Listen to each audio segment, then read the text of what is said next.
अजय और अंजलि के 2 बच्चे थे, एक बेटी और एक बेटा। बेटी का नाम काजल था जो 21 साल की एक जवान खूबसूरत लड़की थी और बेटे का नाम राघव था जो 25 साल का नौजवान था। एक दिन अजय की पत्नी के मायके से फोन आया कि उसकी सास हॉस्पिटल में भर्ती है। अजय और उसकी पत्नी अंजलि तुरंत हॉस्पिटल के लिए निकल गए, मगर उनके दोनों बच्चों के एग्जाम थे, इसलिए उन्होंने काजल और राघव को घर पर ही छोड़ दिया। कहा, तुम दोनों साथ में घर पर रहकर अपने एग्जाम की तैयारी करो, हमें वहाँ कुछ दिन भी लग सकते हैं। काश उसके मम्मी पापा उस दिन नानी के घर ना गए होते तो काजल इतना बड़ा कदम ना उठाती। अब आप भी सोच रहे होंगे कि ऐसा क्या हुआ जो काजल ने इतनी गंदी हरकत की।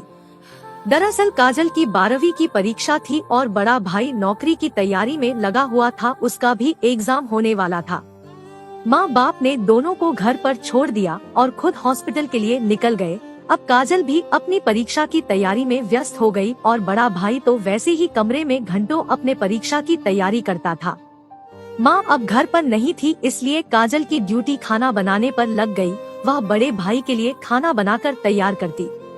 पहले तो घर के सारे काम माँ ही करती थी। आज मम्मी और पापा को गए 2 दिन ही हुए थे। उस रात को राघव घर आया, अपने रूम का दरवाजा खोला और किसी को अपने रूम के पीछे वाले दरवाजे से बुलाकर उसे रूम में बैठाकर सीधा रसोई में आया।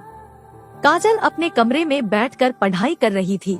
उसने देखा कि राघव किचन में चाय बना रहा था। काजल ने अपने भाई को चाय बनाते हुए देखा तो बोली, भाई लाइए मैं बना देती हूँ। राघव बोला ठीक है, और यह कहकर वो अपने रूम में चला गया।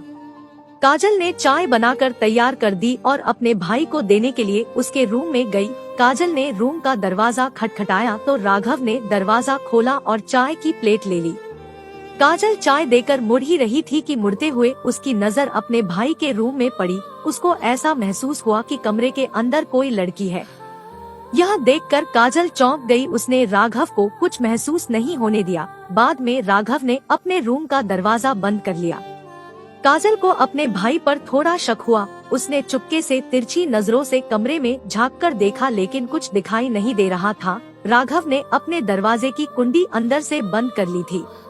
काजल जब किचन में गई तो उसका दिल जोर जोर से धड़क रहा था कि हमारे घर में यह अजनबी लड़की कौन है और वह मेरे भाई के कमरे में क्या कर रही है।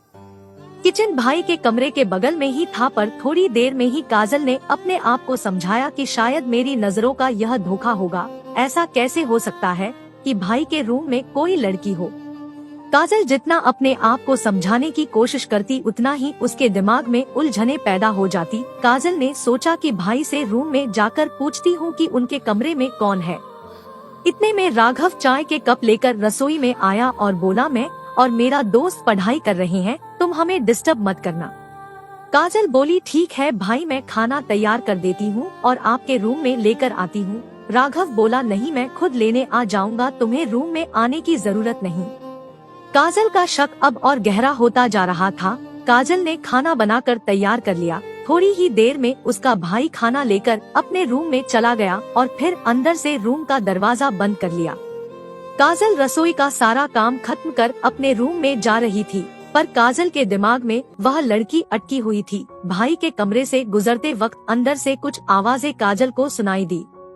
सीढ़ियों से चढ़ते वक्त काजल ने सोचा कि रूम के जंगले से झांक कर देखती हूँ। उसने जैसे ही कमरे के अंदर झांका तो उसके पैरों तले जमीन खिसक गई। उसका शक अब यकीन में बदल गया था। कमरे के अंदर काजल का भाई और वह लड़की ऐसी हालत में थे। काजल ने पहली बार किसी औरत और मर्द को ऐसा करते हुए देखा था। कुछ देर ऐसा देखकर वह सुन्न पड़ गई और अपने कमरे में जाकर सो गई। कुछ घंटों बाद जोर से आवाज होने लगी तो काजल की आंखें खुल गई। काजल समझ गई। वह जैसे ही रूम से बाहर आई तो उसने देखा आवाज नहीं बल्कि टेलीफोन की घंटी बज रही थी। काजल ने फोन उठाया। काजल के बोलने से पहले ही उधर से एक लड़की की आवाज आई और लड़की कहने लगी, राघव मुझे तुम्हारी बहुत याद आ रही है। यह सुनते ही काजल समझ गई कि यह वही लड़की है और वह घर जाने के बाद फोन पर बात करने की कोशिश में है। राघव अपने कमरे में ही था और जब उसने फोन की घंटी सुनी तो दौड़ते हुए ऊपर आ गया। काजल अपने भाई को ऊपर आता देख सोने का नाटक करने लगी।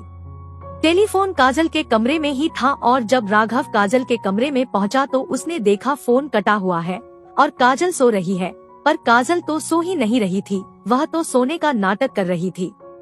राघव ने तुरंत उस लड़की को फोन लगाया और उस लड़की से ऐसी बातें करने लगा जो काजल ने कभी नहीं सुनी थी। उसने वह बातें सुनकर और भाई की ऐसी हरकतें देखकर अब खुद भी लड़की से औरत बनना शुरू कर दिया था। अब रात का 1 बज चुका था, लेकिन काजल को नींद नहीं आ रही थी। औरत और मर्द का ऐसा संबंध उसने पहली बार देखा था। काजल के दिल में भी अब उमंगें उठने लगी थी। उसके जिस्म में एक अजीब सी हलचल होने लगी थी। उसने सब कुछ अपनी आंखों से देखा था और कानों से सुना, पर इतनी कम उम्र की होने के बावजूद उसे कुछ यकीन नहीं हो रहा था। काजल अपने जज्बात के धारे में बहने लगी थी और अब उसके दिमाग में दिन रात वही बातें गूंजती रहती थी। वह दिन भर अपने भाई के बारे में सोचती रहती थी कि आखिर वह ऐसा करता ही क्यों है।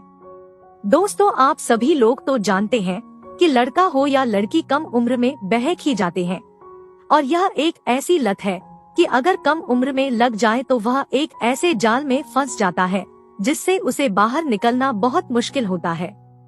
लेकिन वह भी अब उसी रास्ते पर चल पड़ी थी जो एक कम उम्र की मासूम लड़की कभी सोच भी नहीं सकती है।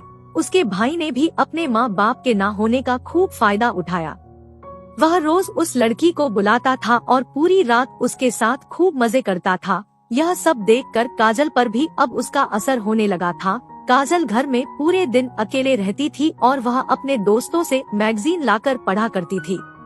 वह मैगजीन उसकी उम्र से कहीं ज्यादा रंगीन थी। काजल ने अब अपना सारा समय इन्हीं सब चीजों में बिताना शुरू कर दिया था और अब काजल की तबाही का रास्ता खुल गया था।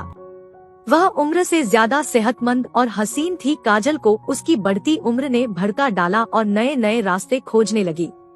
एक दिन काजल घर पर अकेली थी। उसका भाई एग्जाम देने शहर से बाहर गया हुआ था। उसने सोचा क्यों ना मौके का फायदा उठाया जाए। उसने अपने स्कूल के प्रदीप नाम के लड़के को घर बुला लिया। प्रदीप पहले से ही काजल को पसंद करता था, लेकिन काजल ने पहले उसे कभी भाव नहीं दिया था। प्रदीप काजल के बुलाने पर उसके घर आ गया। काजल ने उसे पढ़ाई के बहाने अपने रूम में बुलाया और अंदर से दरवाजा बंद कर दिया। प्रदीप यह देखकर चौंक गया। उसने प्रदीप को बेड पर बिठाया और अपने कपड़े उतारने की कोशिश करने लगी। प्रदीप ने जब यह देखा तो वह रूम से बाहर आने लगा, पर काजल ने उसको पीछे से कसकर पकड़ लिया और धक्का देकर बेड पर लेटा दिया।